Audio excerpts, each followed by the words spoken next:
High, WhatsApp.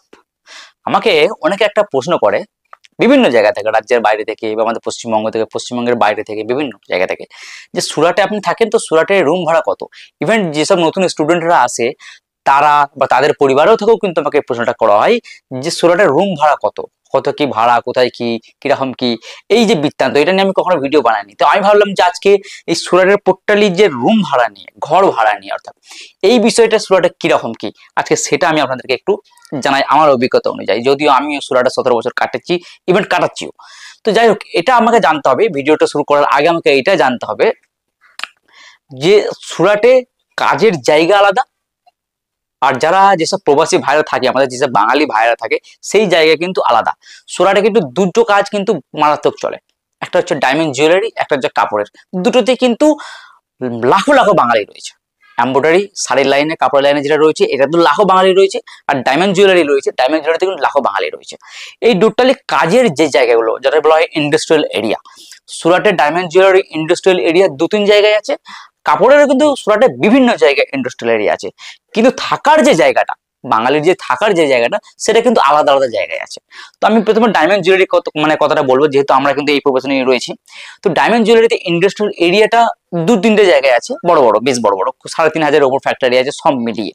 তো আমি যেখানে ইন্ডাস্ট্রিয়াল এরিয়া রয়েছে সেটা কথা বলছি না, তারা থাকে কোথায় এক্সাক্ট, আমাদের যে বাঙালি প্রবাসীরা রয়েছে তারা থাকে কোথায়। বেশিরভাগ চত্বর যেটা হচ্ছে নাগরিকবাদ থেকে শুরু করি। সুরাটের নাগরিকবাদ হচ্ছে ফেমাস একটা জায়গা, যেখানে কয়েক লক্ষ বাঙালির বাস রয়েছে। নাগরিকবাদ থেকে শুরু করে রামপুরা, তারপর পাম্পিং, তারপর লাল দরওয়াজা, তারপর সৈয়দপুরা, ভাগল, নানপুরা, ফুলবাড়ি, এই কটা জায়গার নাম বললাম, এই জায়গাগুলো কিন্তু সমস্ত সব একদম 2 থেকে 3 মিনিট বা 2 থেকে 5 মিনিটের ডিস্টেন্সে রয়েছে। তো এই সমস্ত জায়গা ঘিরে কয়েক লক্ষ বাঙালি রয়েছে। এই সমস্ত বাঙালি এখানেই থাকে, এরা কাজ করে অন্য জায়গায় ইন্ডাস্ট্রিয়াল এরিয়া, কিন্তু তারা থাকে কিন্তু রাত্রে এখানে। আর এখানেও কিন্তু অনেক দোকানও রয়েছে, যারা দোকানে বলে না স্যার দোকানে কাজ করে, তো সেখানে এখানে কিন্তু অনেক দোকান, আমি ওই ব্যাপারে কথা বলছি না। বাট এখানকার বাঙালির মেন ঘাঁটি কিন্তু এইসব জায়গাগুলোই। মেন একটা আবার নাম বলতে বলে গেলাম, আমবাজি রোড। তো এইসব জায়গাগুলোতে মেন কিন্তু বাঙালির ঘাঁটি। তো এই জায়গায় রুম ভাড়া কত, এই জায়গায় সব থেকে লোয়েস্ট যেটা আছে 2,500 থেকে 3,000 থেকে স্টার্ট, সেখানে কিন্তু রুম পাওয়া যাবে। এই রুমগুলো বেসিক্যালি কেমন হয়, সিঙ্গেল রুম, বিল্ডিং অনেক পুরানো পাবেন, 2,500 থেকে 3,000 টাকা ভাড়া। তো মানে কেমন হবে আমি দেখাতে পারছি না। মানে ওই চিরদিনই তুমি আমার পিকচারটা দেখেছেন, কিরকম কাহিনী ছিল সেই সময়, যে একটাই বাথরুম, হ্যাঁ, 4টে 5টা 7টা 8টা রুম মিলে একটা বাথরুম ইউজ করবে, আপনাকে লাইন দিতে হবে, হ্যাঁ, এটা নোংরা টাইপ থাকবে একটু, মানে ক্লিন করার জন্য সেরকম কিছু নেই। মানে বুঝতে পারছেন, 2,500 টাকার রুম কিন্তু পেয়ে যাবেন এইরকম, যদি আপনি থাকতে পারেন তাহলে সেটা আপনার ব্যাপার। অনেক বাঙালি এটা এর মধ্যে থাকে, এবং ইভেন অনেক বাঙালি এরকম আছে তারা ফ্যামিলি নিয়েও কিন্তু এই 2,500-3,000 টাকার রুমের মধ্যে কিন্তু তারা থাকছে, সমস্যা নেই।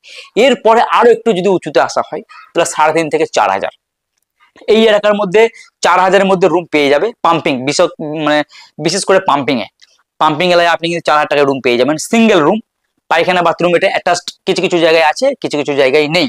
কিন্তু 4,000 থেকে 3,500 থেকে 4,000 টাকার মধ্যে আপনি সিঙ্গেল রুমও পেয়ে যাবেন 10,000 টাকা ডিপোজিটে, ঠিক আছে। তো সেক্ষেত্রে পেয়ে যাবেন, কোনো সমস্যা নেই। কিন্তু এই যে ভাগল এরিয়া দিকে বা নাগরিবাড় এরিয়া দিকে, এদিকেও তো পেয়ে যাবেন, সমস্যা নেই।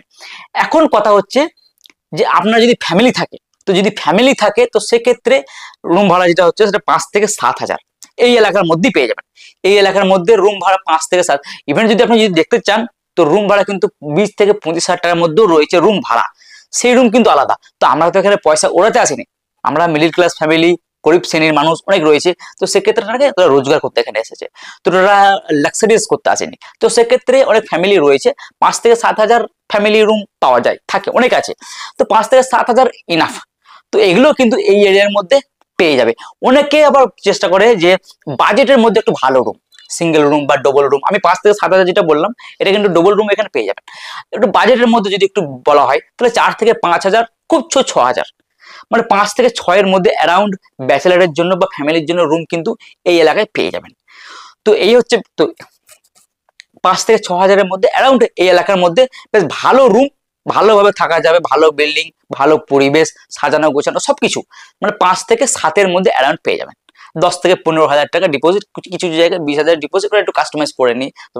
এইবার আমি যদি বলি যে এর থেকে ভাড়া আপনার হচ্ছে না, আপনি আরো কমের মধ্যে ভালো একটা জায়গা চাইছেন, ভালো একটা পরিবেশ চাইছেন, ডবল রুম চাইছেন, এটার অপশন আছে। কিন্তু এই জায়গার মধ্যে নেই। অনেক বাঙালি আছে তারা কিন্তু এই জায়গার মধ্যে থাকে না, ইভেন ওর মধ্যে আমিও একজন। আমি কিন্তু এই এরিয়ার মধ্যে থাকি না, আমি সুরাট থেকে অনেক দূরে দূরে থাকি, যেমন সুরাট থেকে প্রায় 40 কিলোমিটার দূরে থাকি।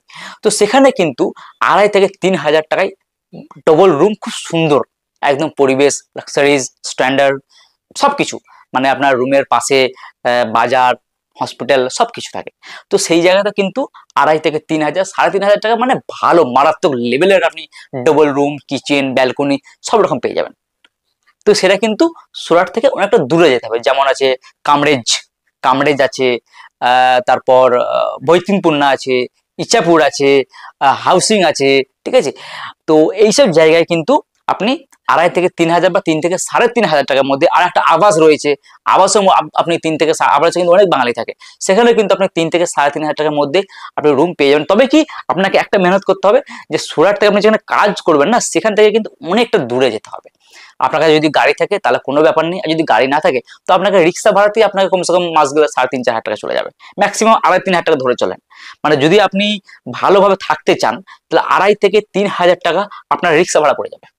ভাইয়া একটা অটো তো একবারে যাবে না, কামরেজ হোক বা বিজনেস হোক, হাউসিং হোক, ইচ্ছাপুর হোক, তো এইসব জায়গায় রিক্সা ভাড়া কমসে কম, আপনার যদি বাইক না থাকে আপনার মাস গেলে 2,500 টাকা পড়ে যাবে অ্যাপ্রক্স।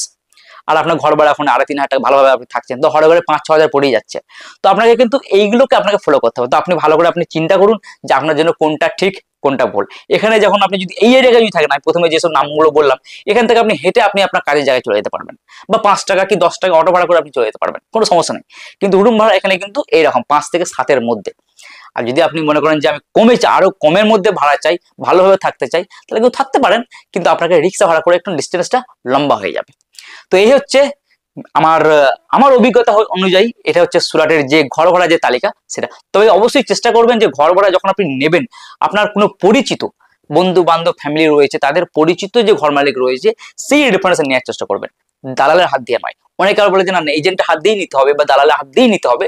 দালালের নিতে হলে কি, যে 1 মাসের যে ভাড়াটা সেটা কিন্তু দালালকে দিতে হয়। যদি আপনার ভাড়া 6,000 টাকা হয়, সেই 6,000 টাকা কিন্তু আবার দালালকে দিতে হবে। তাহলে আপনার ঘরটা যখন আপনি এন্ট্রি করছেন তখন কিন্তু আপনার 12,000 টাকা যাচ্ছে।